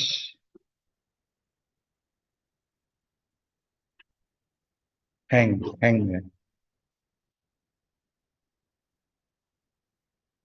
Nah, nah, setelah itu ada istilah nanti laten period. Ya, laten. Period laten. Nah, sebelum kemana-mana, kita pernah dengar kalau di teknik kimia itu panas laten. Ya, panas laten. Kalau di luaran, di masyarakat, waktu saya kecil itu sudah ada kata-kata panas laten PKI. Bukan panas laten ya. PKI itu adalah bahaya laten komunis. Nah, ada istilah bahaya laten komunis. Bahkan zaman saya kecil itu ngomong komunis nggak boleh. Nggak boleh ngomong komunis. Nanti ditangkap. Itu katanya. Wah. Kenapa dimaksud bahaya laten? Bahaya laten itu bahaya itu ada, tapi nggak muncul. Nah, itu. Bahaya itu ada, tapi nggak muncul. Nah, itu bahaya laten. Oke ya. Itu tadi.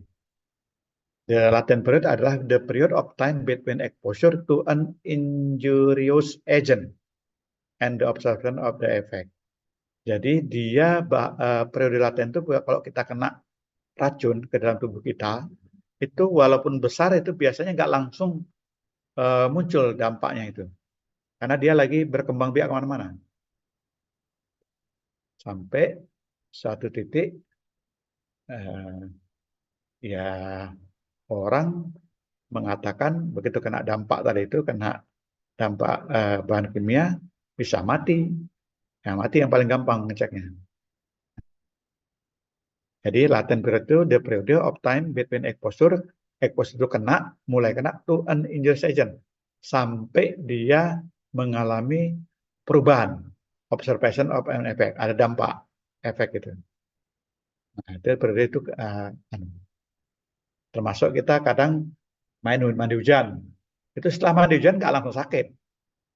Nah, tuh begitu udah sore atau malam mulai penyakitnya ada, terasa sakit dan sebagainya. Nah, itulah ketika itu ada periode laten. Nah, itu periode laten itu periode di mana dia tidak memberikan dampak, tapi penyakitnya mau bekerja itu. Nah, ada lagi nanti ini the incubation period of an infectious disease.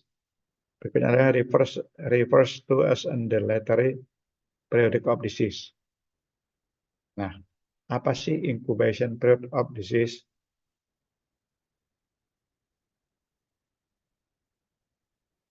Pada dasarnya sama dengan yang di atas ya. The time period between exposure to the infectious. Kemudian ini yang mengatakan the incubation period itu periode dia mengalami inkubasi of an infection disease. Kalau penyakit, tadi kan bahan kimia tadi. Sekarang kalau kita terjemahkan kepada penyakit, yang infeksius tadi ini penyakit nusuk-nusuk, misalnya tuh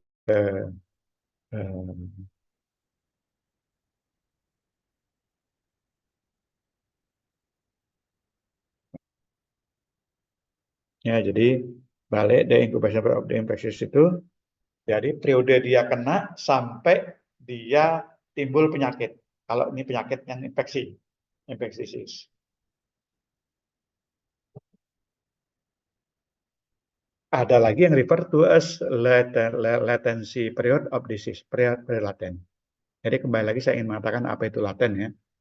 Laten itu sesuatu yang terjadi tanpa sepengetahuan kita, tanpa seketahuan kita. Nah, itu bahaya laten ya. Contoh itu kalau kita apa ya, kena catok ular itu udah pasti ya, catok ular itu nggak langsung dia kejar-kejar, kejang-kejang. Ya, ya itu ya.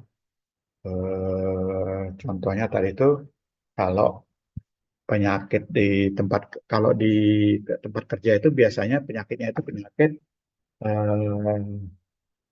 kronis ya, kronis.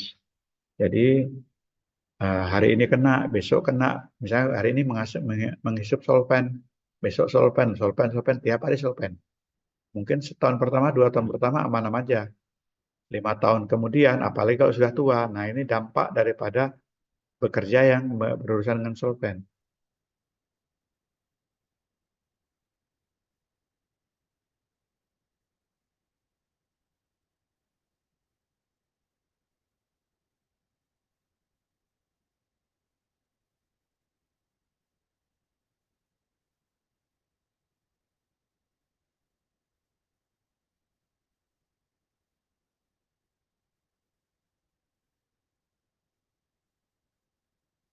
Oke, laten period lanjut.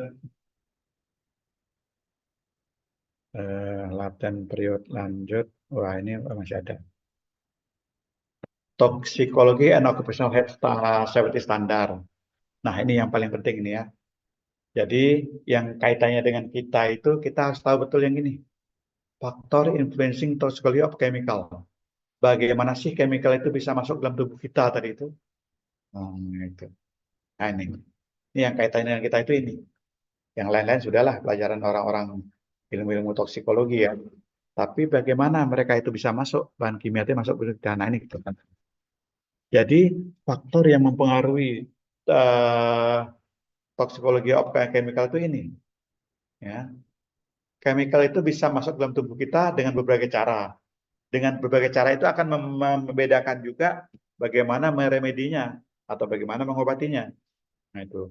Dia bisa masuk melalui tubuh kita itu melalui rute exposure terpapar. Terpapar itu bisa melalui inhalation atau menghirup atau ingestion atau ke makan, nanti masuk ke perut atau ke usus, atau melalui kulit, dermal atau skin. Nah, itu ya. Ada lagi melalui injection yang terakhir itu. Nah, di sini ada 4 ditulisnya itu. Inhalation, ingestion, dermal atau kulit, dan kemudian injection. Udah. Nah, itu rutenya itu. Nah, sekarang di antara itu juga, mana yang lebih membahayakan logikanya, inhalation itu kan kehirup. Kalau dia tuh kehirup itu bahan gas atau cairan, itu cepat masuk dalam tubuh. Tapi kalau cairan gas itu lewat dermal atau kulit, ya nggak cepat. Lagi yang lain apa? Biodistribution. Nah, ini ya. Ini ada macam-macam root. Biodistribution yang terakhir adalah biotransportation atau metabolism. Ini dijelaskan satu persatu dibagi. Nah, ini ya. Root exposure.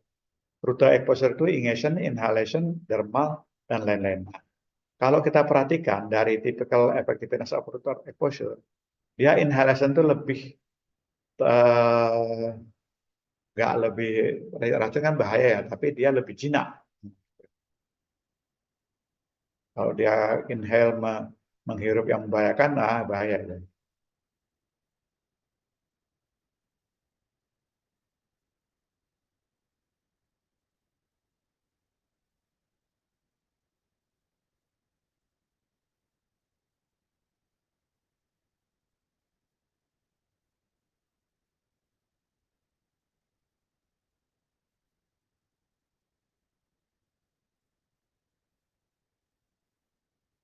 Oke, lanjut ya. Rute puasa itu tinggal 2 menit lagi. Ini 2 menit lagi mati. Ini 10:45. Ini tinggal dikit lagi.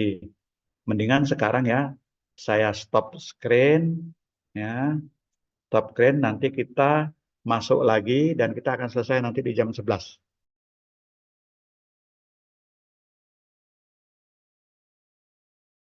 Cerna atau apalagi dengan kulit. Oke, lanjut. Nah, exposure duration macam-macam dari kondisi. Ada yang mengatakan orang kalau ini anunya ya, responnya ya. Kalau orang misalnya tiba-tiba eh, dia sudah mengalami dampak yang besar itu setelah 24 jam, lebih kecil dari 24 jam. Begitu lebih kecil dari 24 jam, itu orang mengalami akut ya. Nah, itu misalnya, wah ini kena racun, dampaknya akut. Belum 24 jam dia sudah kejang-kejang dan meninggal bila perlu. Akut. Kalau subakut 1 bulan. Nah, 1 bulan dia uh, berdampak. Kalau subkronis 1 sampai 3 bulan. Tapi kalau uh, kronis itu lebih dari 3 bulan. Lebih dari 3 bulan baru muncul. Muncul dampak lebih dari 3 bulan.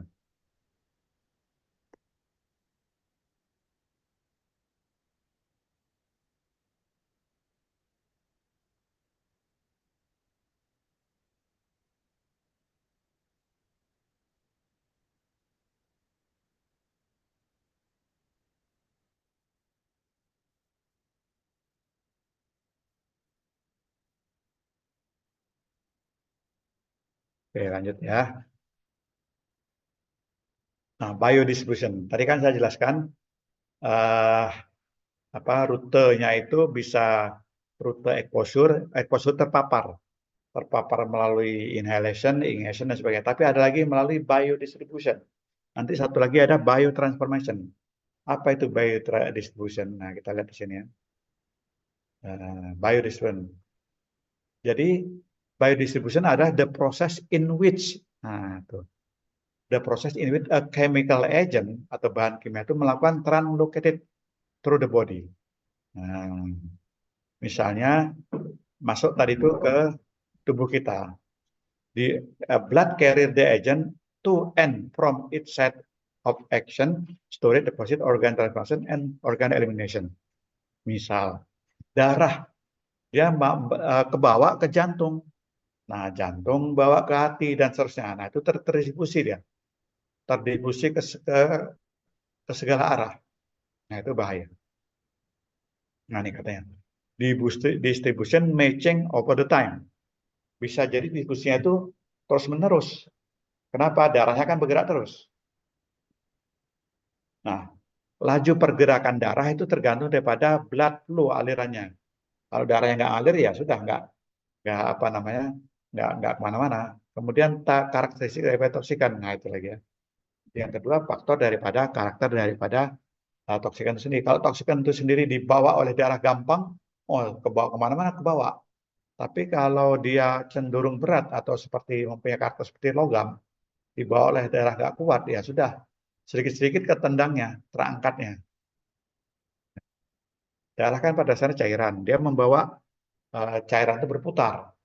Nah, ketika berputar itu kan dia bawa barang tuh bawanya toksit. Nah, kalau toksiknya itu kecil dan bisa dihapus, ya sudah dihapus.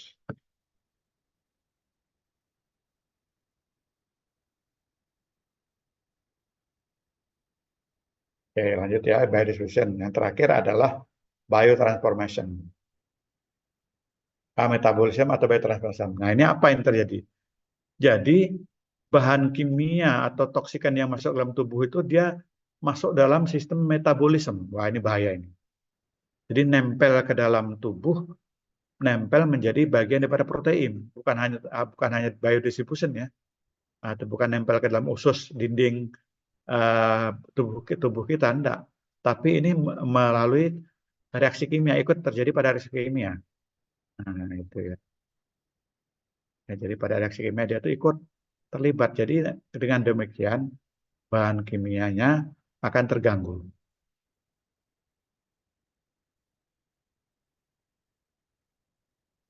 Ini contoh biotransformation ya. Wah, oh nggak ada ya, nggak ada ini. Saya mau jelaskan di biotransformation tadi itu ada misalnya tubuh kita itu apa namanya masuk bahan kimia aja lah gitu ya, masuk bahan kimia. Yang paling sederhana Hg misalnya. Hg ini kan logam sebetulnya. Nah, logam ini masuk dalam tubuh, mau tak mau dia ikut bereaksi bersama dengan bahan-bahan agang lain.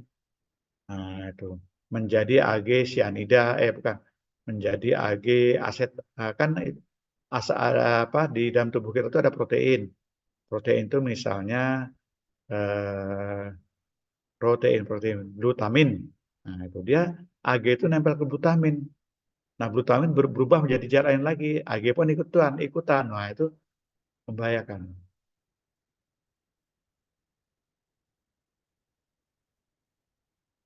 Ya, jadi seperti itu dia. Dan nah, dikatakan dia biotransformasi, bertransformasi dia. Lanjut. Nah, kemudian ada toksikologi and occupational health standard. Nah, itu ada istilah namanya TLV. Ada namanya OEL. Nah, apa itu OEL, apa TLV? Mari kita lihat.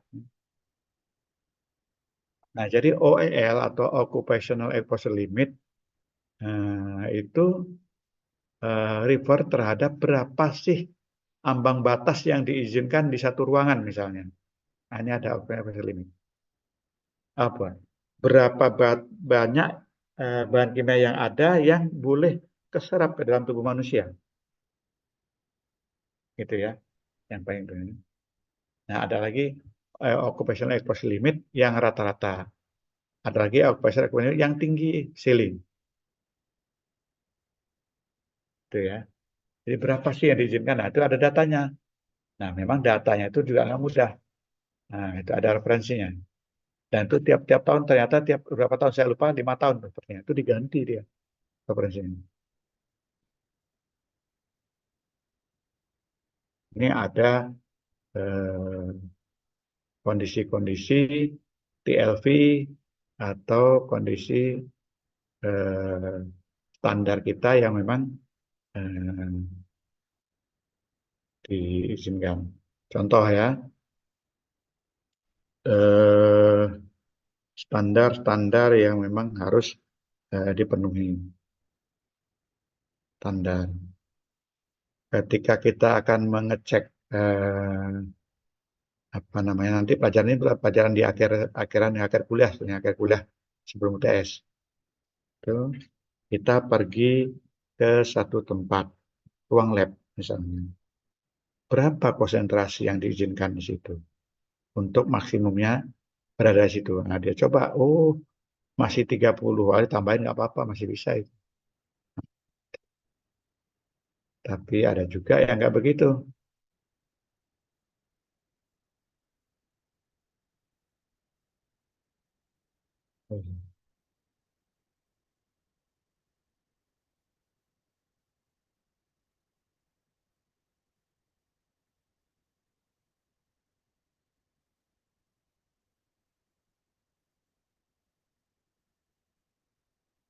Oke ya, threshold limit value atau TLV dan nilai-nilai ini ada di bakuan standarnya. Ada TLV dan lain-lain. Ya, baku mutu buangan gas. Nah, terakhir adalah MSDS. materi seperti datasheet. Setiap bahan kimia, apalagi bahan yang dijual di sana sini itu ada MSDS-nya.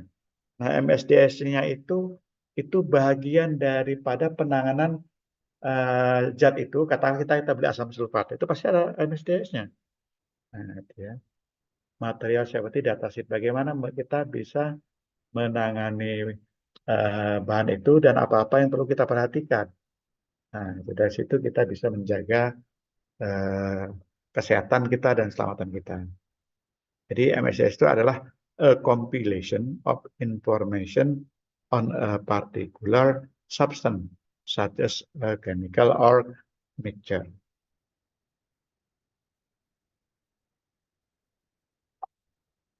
Informasi yang dikeluarkan di MSDS yaitu the composition and physical property of the material. Komposisinya apa, physical property-nya seperti apa. Yang lagi fire and explosion hazard information. Bahaya kebakaran dan ledakan seperti apa. Kemudian reactivity data seperti apa juga. Prosedur for responding spill. Bagaimana dia kalau tumpah bahan kimia itu. Kemudian special protection requirement and precaution. Jadi proteksi yang dibutuhkan itu seperti apa sih? Dan kewaspadaan yang harus dijaga seperti apa? Nah, itu MSDS. Nah, MSDS itu biasanya disertai ke dalam materi yang dibuat. Nah, pada dasarnya kita bisa ngecek MSDS dengan baik di internet. Itu dengan gampang kita bisa dapatkan MSDS ya. Cuma memang untuk bahan-bahan yang aneh ya susah juga ya. Tapi kalau bahan-bahan yang standar itu kita cari dapat. MSDS apa, misalnya itu ada. Oke, saya kira itu dulu. Top share. Kasih kesempatan untuk yang bertanya. Silakan, ada yang bertanya?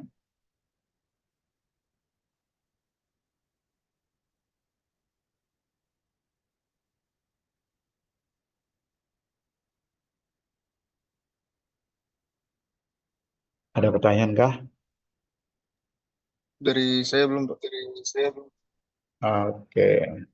Riko, enggak ada pertanyaan ya. Oke. Nanti kalau ada tugas dan seterusnya itu akan saya sampaikan di Adlink ya. Nanti Adlink dan di WAG silahkan dicek kalau ada tugas dan sebagainya nih. Karena bagaimanapun juga sekarang tugas ini sudah mulai harus diberikan. Ya, tinggal cek. Terutama kaitannya dengan studi kasus. Nah, studi kasus itu perlu ngecek tugas. Oke, kalau tidak ada pertanyaan, saya akan coba absen lagi untuk periode yang kedua. Ya. Takutnya nanti anunya habis pula itu ya, pulsa apa namanya, anunya habis. Headlink,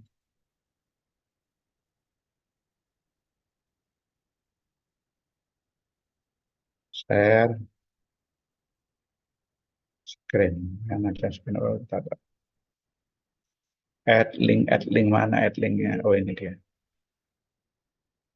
Sesi 1, 2, 3, 4. 4. Oke, sesi 4. Saya dimulai.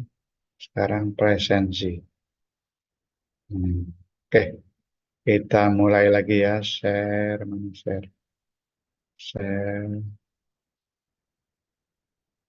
Oke, kita panggil lagi.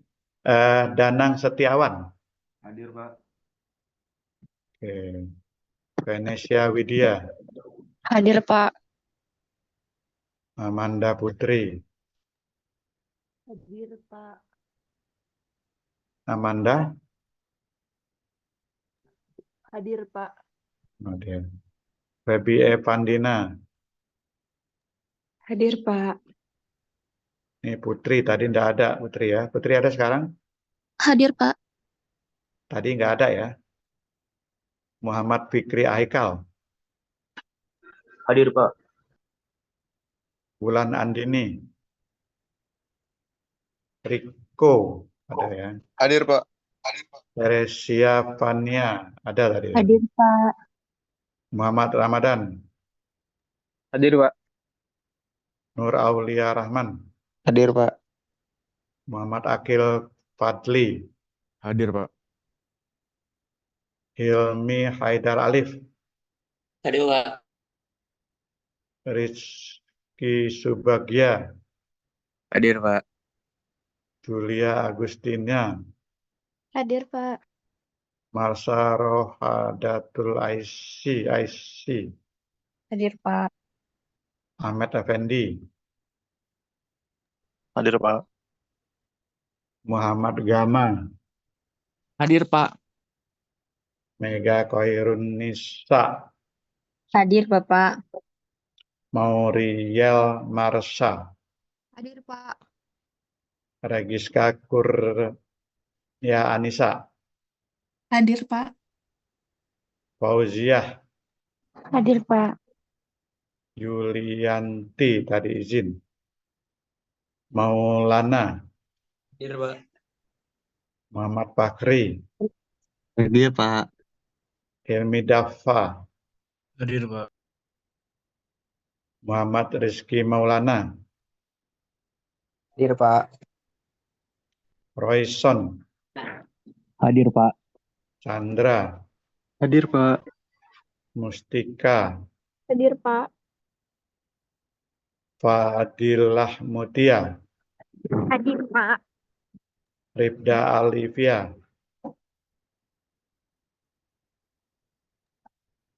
Wahyu Al-Fajri, Hadir, Pak. Kofifah, Hadir, Pak. Anissa Sinta.